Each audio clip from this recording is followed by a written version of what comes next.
A teenage girl crawls beneath the dining table, bleeding, shaking, silent.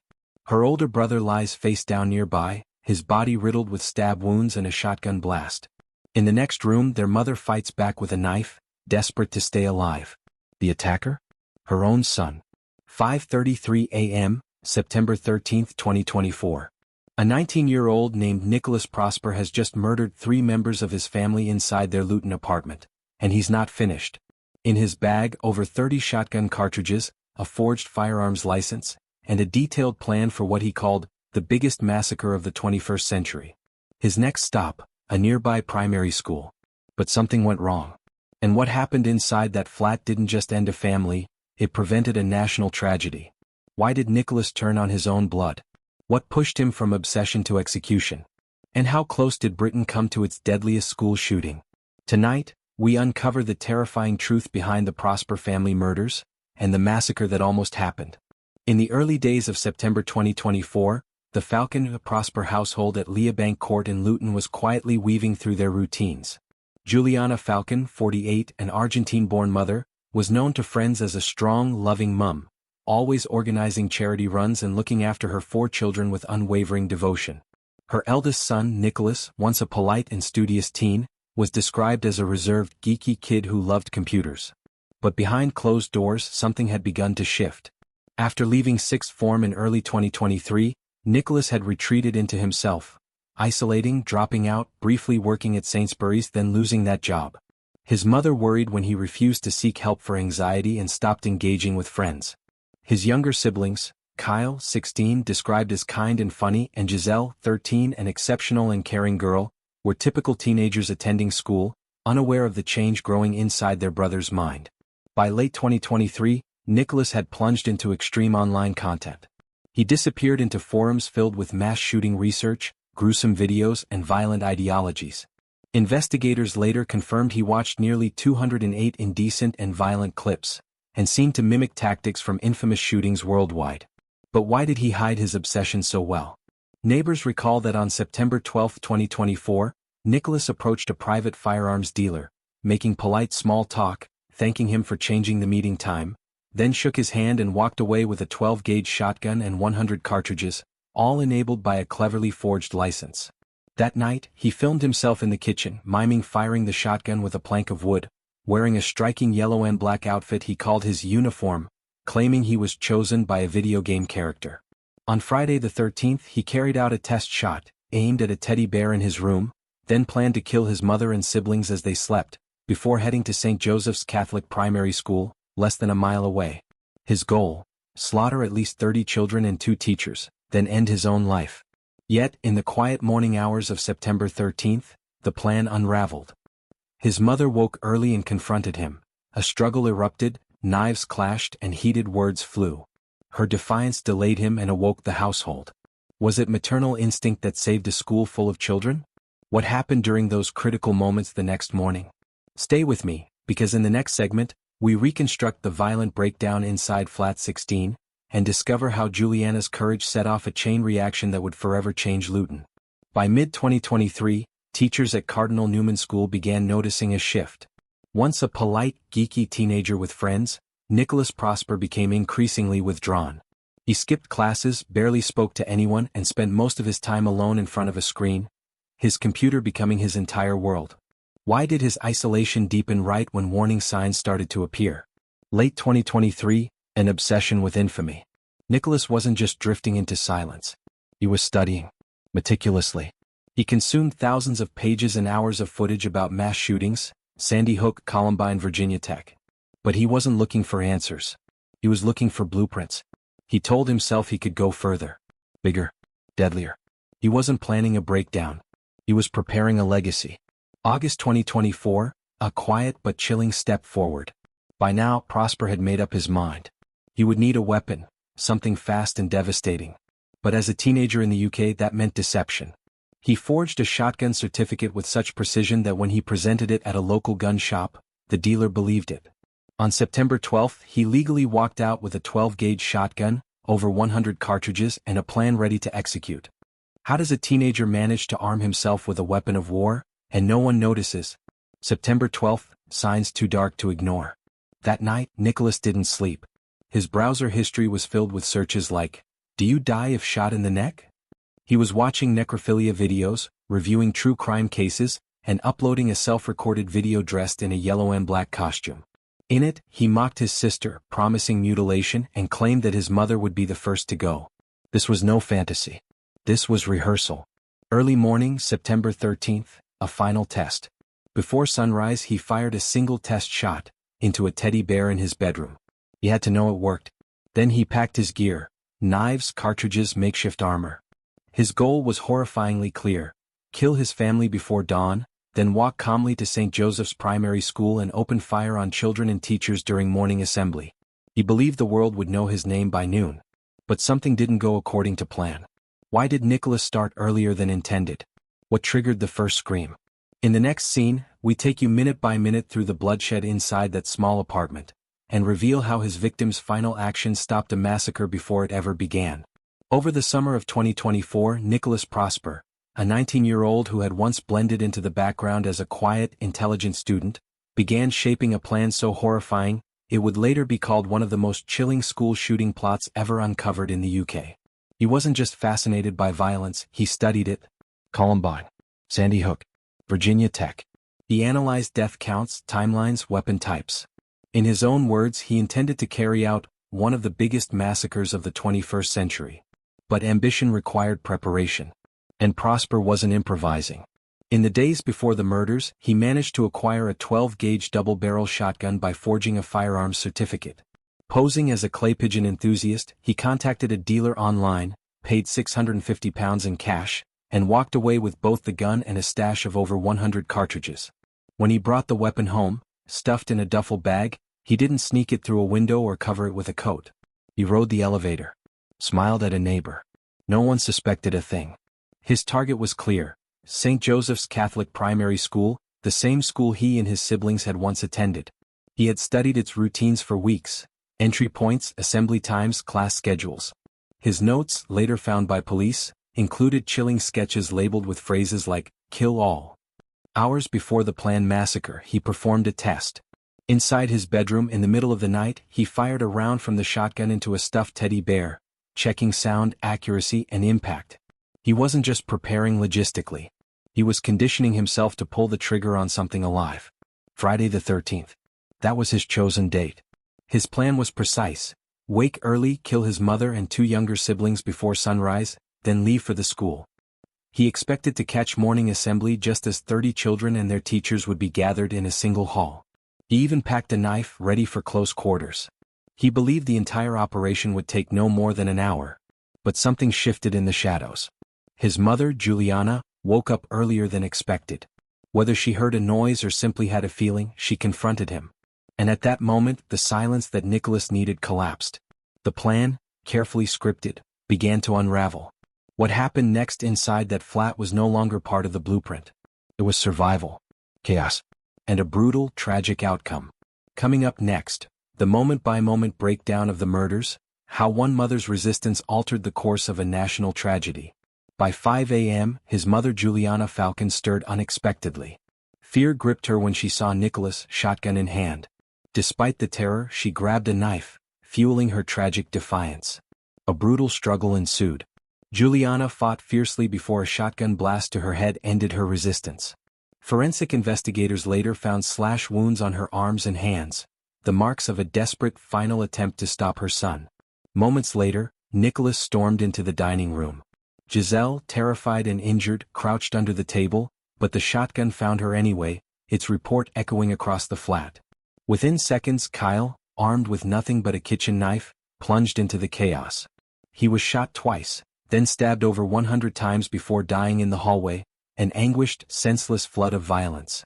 All in all, 7 shots were fired with at least 2 reloads. The neighbors, awakened by thuds and groans, heard rushing footsteps and shouted cries. At 5:29 a.m., the first 999 call reached Bedfordshire police. By 5:33 a.m., Nicholas, his face splattered with blood, slipped out of flat 16 carrying a yellow hold-all, gun and 33 cartridges inside. He dumped them in nearby bushes, hiding the tools for his next stage. Alarmingly, his plan didn't end with his family. Behind those walls, he had intended to march, shotgun blazing, to St. Joseph's Primary School, his former school. He carried a forged firearms license, surveillance notes about classrooms, and even a uniform, a yellow outfit meant to mark him as unforgettable. Instead, he vanished into the morning gloom, discarded his phones, and uploaded a chilling video. "I've been guided, she made incorrect choices in a game, her face would be mutilated." But then, silence. He waited, hidden, unsure. Did the police know? Was his path blocked? Around 7:55 a.m., 2 officers returning from the crime scene spotted him, wandering, dazed, his arm raised in surrender. He claimed, "It's not murder." Yet the truth was undeniable, the 3 lives cut short. And the school? Still intact. What drove Nicholas to escalate? And how did his own family's resistance, and the swift police response, halt his plan before it could become Britain's worst school shooting? Next, we'll explore the chilling aftermath, the arrests, the hidden video evidence, and the gut-wrenching courtroom revelations. It should have been the calm after tragedy. But instead, Nicholas Prosper left the flat not to mourn, but to kill again. At 5:33 a.m., he stepped out of Leabank Court, carrying a black and yellow duffel bag. Inside it, a forged shotgun certificate, a 12-gauge double-barreled shotgun, and 33 cartridges, each intended for the children and staff at St. Joseph's Catholic Primary School, his former school barely a mile away. This wasn't an impulsive decision. Nicholas had been planning the school massacre for over a year. He had studied class schedules, mapped room layouts, and written the chilling words, "Kill all." He wasn't targeting individuals, he wanted a headline. His goal? To orchestrate what he described as one of the biggest events ever, surpassing even the horror of Sandy Hook. In videos later discovered, Nicholas filmed practice runs dressed in a black hoodie and distinctive yellow hat, mimicking gunfire with a plank of wood. He admired mass killers. He had been banned from violent websites for posting graphic fantasies. And he believed the violence would bring him fame. But inside the flat, everything had unraveled. Juliana Falcon, his mother, fought back. She grabbed a knife. She screamed. She bought time. That time mattered. A neighbor heard the cries. A 999 call was made. When Bedfordshire police arrived just after 5:50 a.m., they walked into a bloodbath.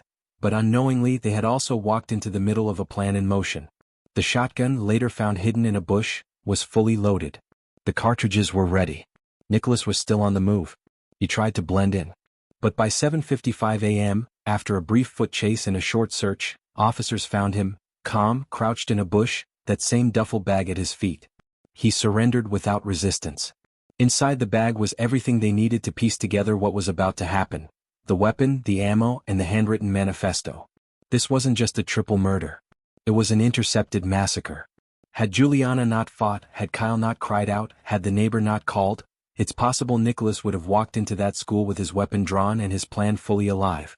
How does a quiet teenager with no criminal record get this far without being noticed? What role did the internet play in shaping his worldview? And what did police discover in his digital footprint that revealed just how close Britain came to tragedy? Those answers, unearthed in court, are what come next. The courtroom is silent, an eerie calm before judgment is passed. Nicholas Prosper, now 19, sits motionless before Mrs. Justice Chimagrub at Luton Crown Court. His expression is unreadable. He refuses to stand as the sentence is delivered. Weeks earlier, on February 24th, he had pleaded guilty to 3 counts of murder, illegal possession of a shotgun, intent to endanger life, and carrying a knife in public. On this day, March 19, 2025, his fate would be sealed. Justice Chimagrub is direct. Your plans were intelligent, calculating, and selfish. Your ambition was notoriety. She exposes what the investigation had revealed. Prosper had plotted a large-scale school massacre, hoping to surpass the infamy of Sandy Hook and Dunblane. He is sentenced to life in prison with a minimum term of 49 years. That means he won't be eligible for parole until he is 68. A finite sentence, but in effect, a life behind bars. The judge stops short of a whole life order, citing his young age and guilty plea. But the court doesn't soften the horror. Evidence shows Prosper forged a shotgun certificate, purchased the weapon for £650, and planned the murders meticulously. He chose Friday the 13th deliberately, timing his killings for maximum psychological effect. The judge describes how Prosper's mother, Juliana, fought him with a knife in her final moments. Her resistance, and that of her children, disrupted his timeline and ultimately prevented a mass shooting at St. Joseph's Catholic Primary School. The judge declares, Their deaths are almost certain to have saved the lives of many children. She tells the court their memory must be honored, not just as victims but as individuals who gave others a chance to live. Outside, Detective Chief Inspector Sam Khanna is blunt. He is truly evil. Officers who interviewed Prosper said he showed no remorse. He was cold, focused, almost proud of what he'd done. From the family's side, a heartbreaking statement is issued by his father, Raymond Prosper. He honors his ex-partner Juliana and their children, describing them as the greatest gift of my life. He thanks the emergency services and asks that the nation remember them, not just the headlines. But the sentence triggers a storm of public reaction. Critics argue that 49 years is not enough. Kieran Mullen, Shadow Justice Minister, formally refers the case to the Attorney General's office for review, arguing that a whole life term is warranted. That review is scheduled for July 16, 2025, and the nation is watching. Meanwhile, at the highest levels of government, questions swirl. How did a teenager forge a firearms certificate and legally buy a shotgun? How did the system fail to detect a young man building a blueprint for mass murder? Home Secretary Yvette Cooper announces upcoming reforms to gun control legislation. There's renewed scrutiny on internet radicalization, with experts pointing to Prosper's exposure to gore websites, violent forums, and extreme ideologies that pushed him to this point. But are policy changes enough to prevent the next Nicholas Prosper? Or are there deeper issues, hidden beneath headlines and diagnoses, that we still refuse to face? In the next segment, we explore the darker implications of this case: mental illness, psychopathy, and the digital fingerprints of a teenage killer. Now we step back from the courtroom and probe deeper into the shadows, exploring the social forces and psychological fissures behind Nicholas Prosper's brutal plan. 1. The radicalization of a teen. Nicholas didn't snap overnight. After dropping out of sixth form in March 2023, he dropped into an online world, consuming violent school shooting manifestos, extreme sexual content, and gore-laden forums. He even researched Sandy Hook, Columbine, Virginia Tech, and Anders Breivik's Norwegian Massacre, absorbing their tactics and ideologies. He'd made no attempt to hide it. A video he recorded, wearing a yellow and black outfit, threatened his sister over a game. With each click, his identity warped from quiet teen to self-branded executioner. What role did the uncensored internet play in pushing him over the edge? 2. Mental health, autism, and psychopathic traits. Prosper's psychological profile was complex. He was suspected of being autistic but was never formally diagnosed. Persistently withdrawn since age 16, he ignored calls to CMHS, child and adolescent mental health services. His court file highlighted a lack of empathy, a refusal to show remorse, and chilling planning skills. This mix raises urgent questions. Can autism alone explain such behavior? Or was he hiding psychopathic traits, callousness, strategic cruelty, emotional detachment, that paved the way for mass murder? 3. Understanding the double hit. Research shows autism and psychopathy are distinct, but sometimes overlapping, disorders. Autistic individuals often struggle with cognitive empathy, understanding what others think though they still feel emotion. Psychopaths, on the other hand, typically lack effective empathy, feeling what others feel while intellectually grasping their emotions. In Prosper's case, it appears he had both. He comprehended social situations enough to plan meticulously, yet remained emotionally detached enough to kill. A perfect storm of intellectual calculation and emotional void. How do we confront and assess such a double hit? 4. Grenade in the system, radical content plus lone youth. Prosper's descent wasn't just personal, it reflects broader societal failures. Algorithmic amplification. Platforms promoted extremist content and normalized violence. Mental health neglect. Early withdrawal was not flagged or followed through effectively. Closed online subcultures. Violent groups that radicalize vulnerable teens remained unchecked. His case echoes software engineers' warning about digital radicalization and public psychologists raising red flags about these online wormholes. How many more are slipping through undetected? 5. Policy repercussions and firearm loopholes. Britain responded swiftly. Home Secretary Yvette Cooper ordered an urgent review of private firearms sales. The loophole, where forged firearms certificates aren't independently verified before sale, was exposed. The Bedfordshire Police and Crime Commissioner demanded a national licensing database to prevent history repeating. But beyond legal patches, deeper reform is needed. Should mental health interventions be mandatory when teens withdraw online? 6. Victimhood, memory, and prevention. At the heart of this grim tale lies a hopeful twist. Juliana, Kyle, and Giselle didn't die in vain. Their resistance alerted a neighbor and delayed Nicholas, saving countless lives. Their tragedy sparked national reflection. Digital media companies facing scrutiny, educational institutions re-evaluating support for withdrawn teens, and law enforcement revising safety protocols in school communities. Questions to leave you with: how should mental health systems evolve to detect and intervene before it's too late? Can social media platforms be held accountable for enabling violent radicalization? After this case, is society prepared to redefine freedom and protection in a digital age? If this story struck you, let us know. Could this happen again? What signs do you think we missed? Like this video and subscribe for more deep dive documentaries into crimes that changed us, and the lessons we can learn. Thank you for joining us.